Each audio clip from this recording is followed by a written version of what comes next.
this usual. Now, can I have a show of hands on who's familiar with job order contracting? Great, now I know exactly how much work it's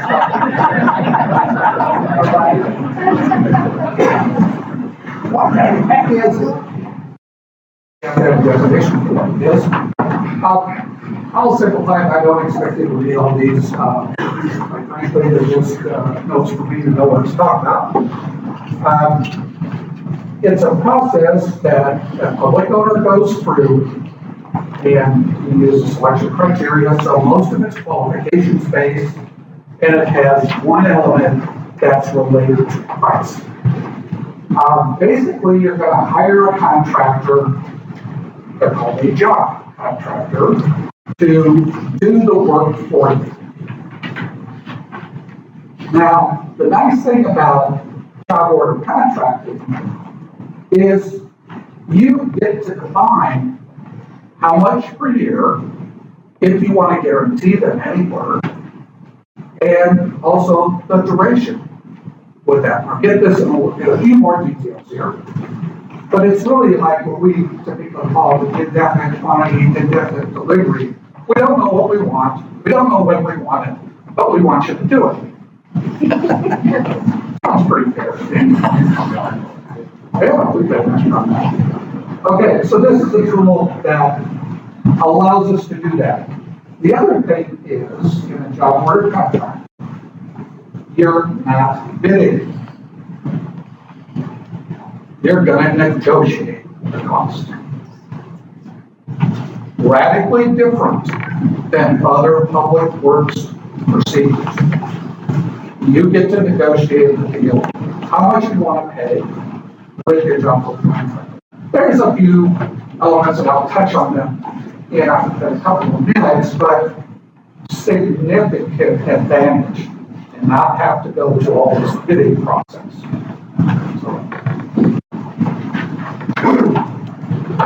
As Linda mentioned, this all in Substitute House Bill 1295, and that was a bill that CPAR had been working on for various reasons.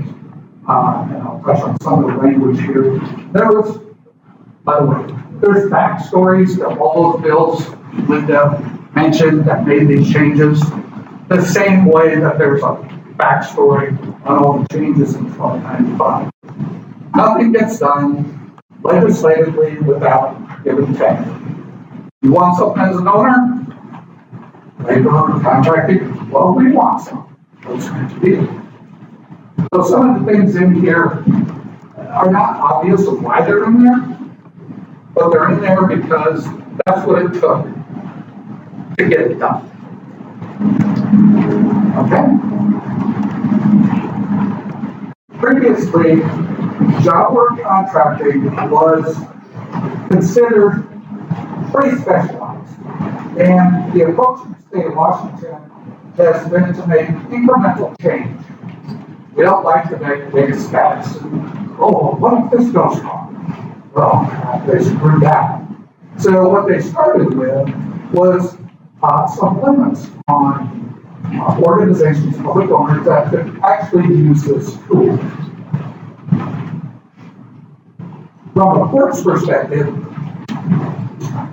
it was really limited to the Port of Seattle, Port of Tacoma, and I don't believe, I could be wrong, Bellingham may in fact have met the financial requirements for that.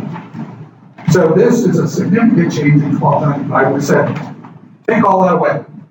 Anybody that wants to use this can use it.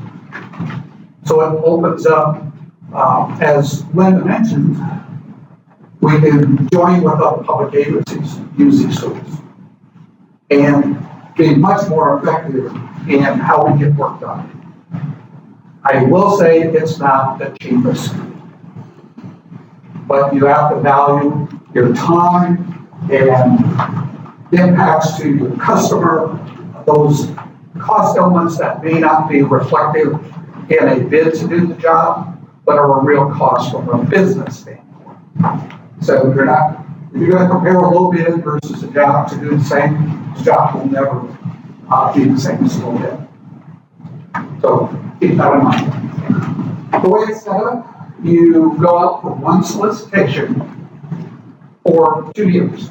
And then at your discretion as a public owner, you can say, hey, this is working great. Can we keep going? Yeah, you can do it for 1 more year. That's up to you. So now you've got 3 years that you could go through the contract selection, and for the next 3 years, we don't have to worry about advertising, all this other requirements that those with the various communities have imposed on us through statute. So you may have a way out here. It's not always the best way out, but it's certainly an option. The other thing is, originally we had set the job order contracting limit the same as the small works limit, and that was, well, it was close, we changed it. It was 350. And now we were able to go to 500,000. I'll go a little bit deeper into that in a second, but that's a significant step. And I'll give you a step back and I'll give you some backstory here, because that's always the hard part. Well, gosh, how about you come up with what's going on? Our plan of attack was, we want to raise small works to 500,000. And the logic was, well, gee, we were close before, so let's go ahead and change the job to 500,000. Great plan. 2019 was the year of the public works junk bills. There were more public works bills in this last session than we could take a stick at. Where Eric Johnson and Chris and various others going, where did these all come from? But what happened was, many of those bills got thrown together, and some negotiations happened where the 500,000 for small works went down to 350. Now, we worked hard. Chris and others say, no, it really needs to be 500, and just couldn't get there. As Linda mentioned, in our statute, the enabling statute, 53, in our great wisdom, when that was written, it was 300,000, you could use small works. But now we're limited to that. This omnibus bill that happened in 19, it not at all addressed ports in our little piece of the statute in 53. There was some risk to say, if they're going to open 53, we don't know what else they're going to do to us. So, now we'll handle that ourselves as port districts. So there's discussion now in the legislative committees. Chris, I'm not sure who else is in this discussion, and I'll share some of our thoughts. What if, in 53, we say that port districts can use the small works roster for anything less than 500,000 to get to where we want it to be. And if we have the right support, we can in fact just limit to port districts our ability to raise that. I think a fallback position most likely will be to say, well, okay, you won't give us 500, at least we need to have the 350, because that was everybody else. And it depends on, where you're going to wind up in that whole legislative process. But that's how the 500,000 came into play. And a little bit of the backstory on the other bills for trading. I'll describe those in a minute. I know this is really boring stuff. So if you need to stay awake or whatever, feel free to do so. If you got a good question, please raise your hand. I'm always happy to address any of those. I've got some time at the end to discuss some of those. One of the things you need to do in order to use job order contracting is you got to determine that it's in your benefit. That's kind of the justification part of it, that you need to make sure you document, so when the others come through and say, where's your information, you can go, it's right here. Check that box. And ensuring that you document why it's a benefit to the public for doing this. And I know we all easily can come up with multiple reasons of why it's better. You just have to document because of time, because of reduction in being able to not do the bidding process. It really does eliminate the hassles, if you will, of the traditional public works process. So I won't spend any more time on that one. A little bit on select your contractor.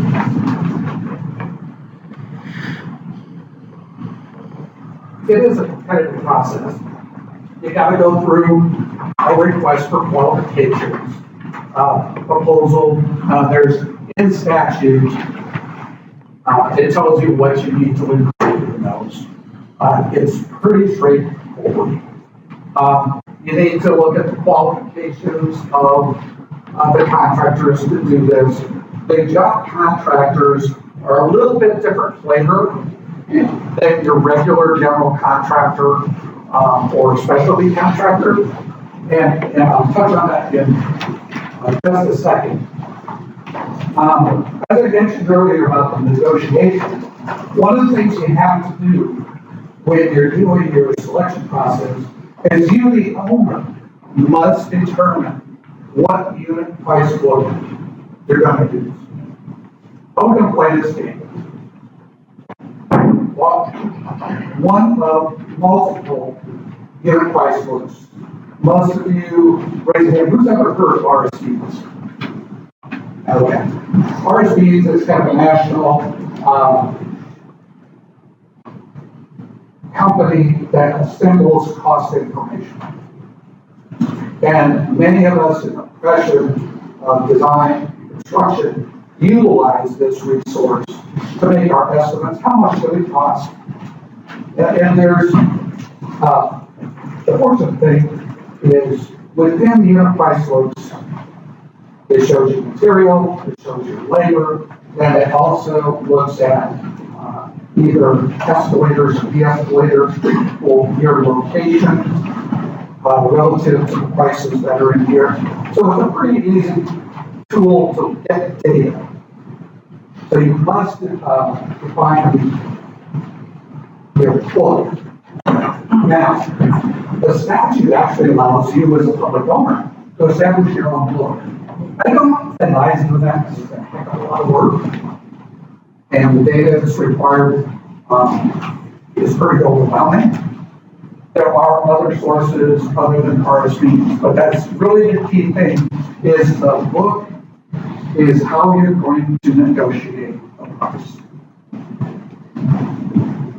That's the key thing for job order contract.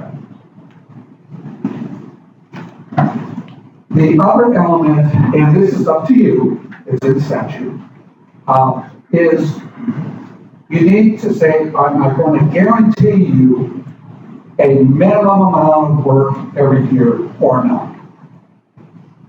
You can choose to say 0, or you can say it's 50,000 or whatever appropriate number, but you have to tell them up front. And part of that is the competition. They want to know, hey, I'm going to spend a bunch of money doing this to get resources. Is there anything on the backside that will help me cover those costs? So those are the considerations that you need to think about.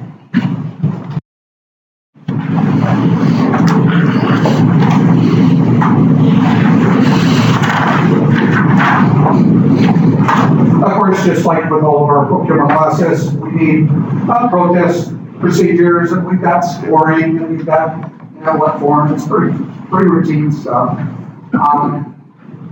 There is another element in job that allows you to adjust and I'll touch on this in just a second, the pricing, particularly when you go from 2 to 3 years.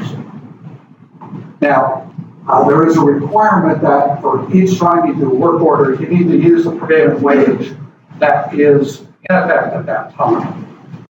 But sometimes your materials costs and other things adjust, so you do have the ability, you just need to tell the contractors what methodology to use. Pretty straightforward. The other elements is Linda talked about the public element, selecting the most element. Now this may be a little scary to you. Your solicitation, you're going to do qualifications, and you can decide how many points or what's important to you and rate those. Or at first you get your finalists and you rate those. Then they submit their what we call the coefficient. Now, what does the coefficient mean? Well, how does a job contractor get paid? They're going to tell you how much they're going to add or subtract from the calculated cost in your selected price book. Sometimes it's negative. So if you use the price book and it's $80,000 worth of work, say, well, we'll take that and multiply it times 0.95. I'll give you a 5% reduction for negotiation. Or typically, it's like 105 or a little bit over to cover their costs and their profit. But depending upon the market, it can go either way. And so when you take the score of the qualifications and for the formula that you described, times the cost when you open these bids, that's how you select the winner. Pretty straightforward with that. But it's interesting to see how our contractors price those coefficients. That is a little bit scary to me. You initially think, oh gosh, we would never have a demand for $4 million a year. We all understand that. You get to pick what that limit is set. So you might think, our capital budget's $250,000. Maybe we'll send it there. You just have to tell them, this is what it is with that. Now, the reason that becomes important is year one, that was good. We only have $100,000 worth of work that we negotiated and completed. So I left $150 on the table. The old statute was use it or lose it. The next year, you got to go to another $250. Well, now what we put in place is you could roll that ahead. So now it's at $250, the next year you would have $400,000. So that's an advantage when your timing changes for one reason or another. You still want to do it, but ooh, we missed that first year. You still have the capacity. So that's a flexibility that we now built into the job work contract. The one limit that was a negotiation is we said that the roll forward cannot exceed twice your annual. So in this example, is 250 times the 500. No matter what you do, you can't roll forward and have a year above 500 in this example. Now, when you say 4 million, that means I do 8 million. So depending on what you want to set it to, you've got a lot of leeway there. The other thing we clarified is all of these amounts do not include any sales or use tax. That's always an issue. Well, it's tax in, tax out. And job at least we put in. Now, it excludes sales and use tax. So you can actually pay more than what your limit was based on tax. And that's perfectly fine. I talked about the 2 years for one extension. For those that like to use job contracts, if you do the 3-year cycle, well, now I got to do a procurement and another cycle, and we get off at timing. So what is allowed, you can actually have 3 concurrent job order contracts. Now most public owners would say, I'll start one in year 1, I'll do another selection in year 2, and year 3. That allows continuity in your accessibility to job contracts. You have to look at your budget and see what really makes sense. And in many cases, joining up with other public bodies on job contracting makes a lot of sense. But we'll put that in there.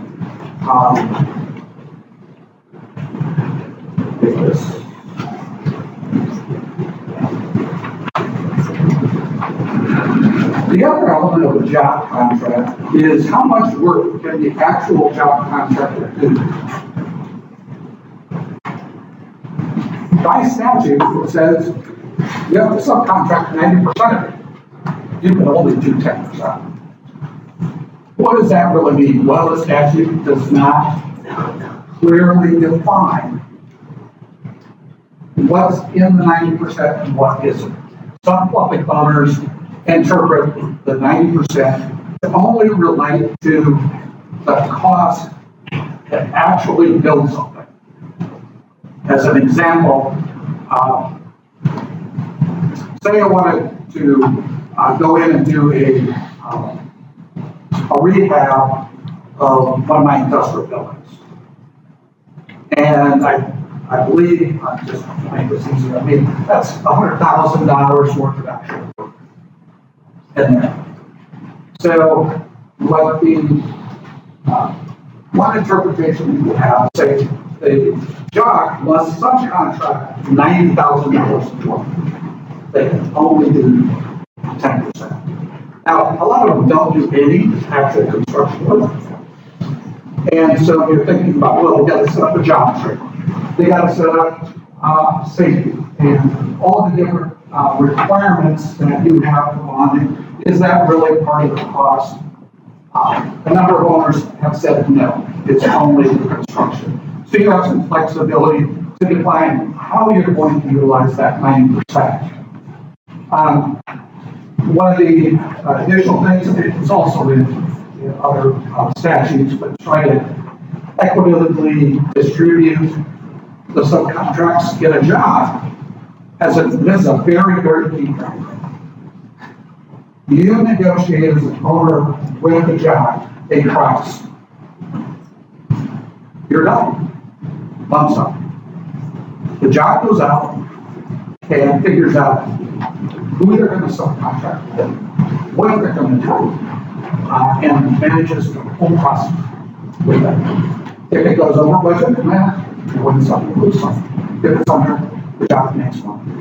Now, what some public owners like to do is work with their job contractors and say, we would like to have the opportunity for our local contractors to be a party to this. And we want to see you maximize use of local contractors. So you have the ability to enter into those discussions that the job does not have to pick the lowest quoted subcontractor price. It's up to them. So you do have some flexibility in the subs and working with your job contractor or disadvantaged firms, local firms, or any other criteria that you really want to promote teams of work. That's another important element. As I mentioned, you must pay the prevailing wage in a time, in effective time you do the work. So in year 3, you're going to use the prevailing wage that's currently in effect for that work. And that's where you can also do some adjustments to the quote. in your methodology. Just about done on this one, so bear with me a little bit. This was kind of a tough negotiation to get to the fight. The laborers really focus on apprenticeship and building their resources. Because like many of us with the boomers and the numbers in the trades going down, how do we get new tradespeople in? The apprenticeship programs is a key way to do that. And so they are very strong about apprenticeship programs and owners utilizing them. So we got a bit creative and said, okay, for any work orders up to $350,000, by the way, that was deal, not the rest. Remember I mentioned it, business as usual, don't have to worry about apprenticeship or anything else. But you have an option now, public owners, to go up to $500,000. But if you do, there are some strings attached. And the strings are primarily this. If, let's take another fictitious project that we want to do that's in the $500,000 range. And it's remodeling, again, your industrial building. Okay? And you look at the work, you're going to have materials. Maybe that's $250,000 in materials. Then your labor is $200,000 and miscellaneous. Putting out get you to $500,000. So what we said was we're going to look at the work order, and if any single trade, like carpenters, exceeds 600 hours, you need to use apprenticeship for that trade. That's kind of a complicated thing to do. But it's what we had to do to get labor in agreement to raise this to $500,000. And then we had, where the heck did that $600 come from? Guilty. What I did was, I looked at the apprenticeship you would normally utilize, say, gosh, they kind of work on the shop at least a couple of weeks, maybe a month, 40 hours doing this, kind of the minimum is 600. I was just did a mathematical equation, and I justified that. And that's the only thing that's behind that 600 hours. The napkin saying, oh, okay, I did this. How about that number? And they bought it. I knew if it was $200, no. But I only wanted to go as high enough to get them to say yes.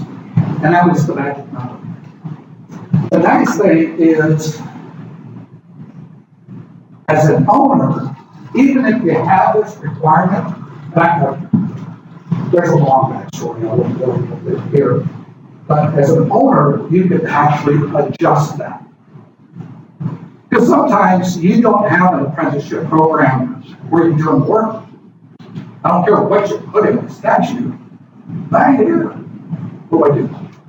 So there's criteria listed, there's about 4, it's the same as in the actual apprenticeship statute, that you can make those adjustments.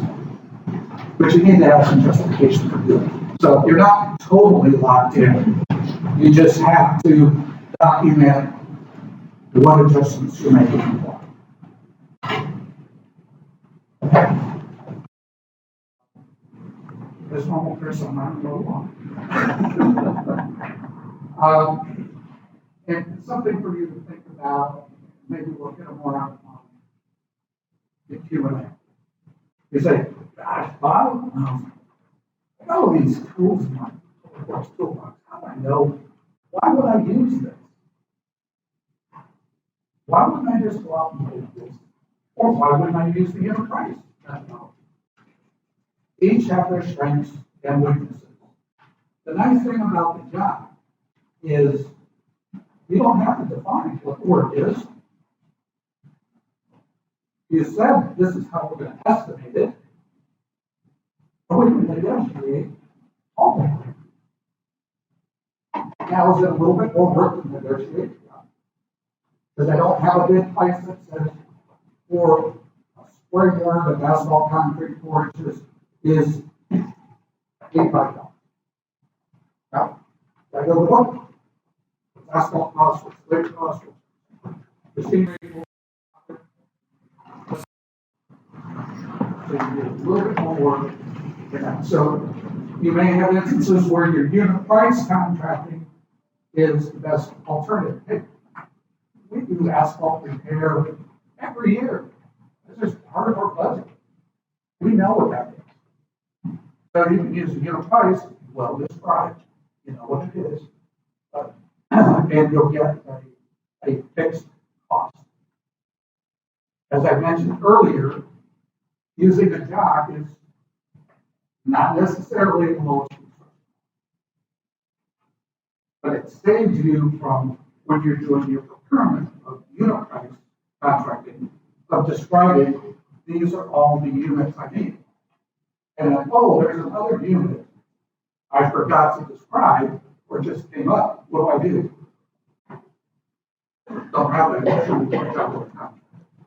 So then we'll get into a little bit more of those details, but just think about that.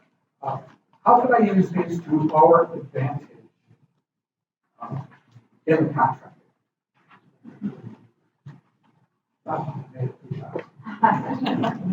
Okay, Chris, I'm going to vary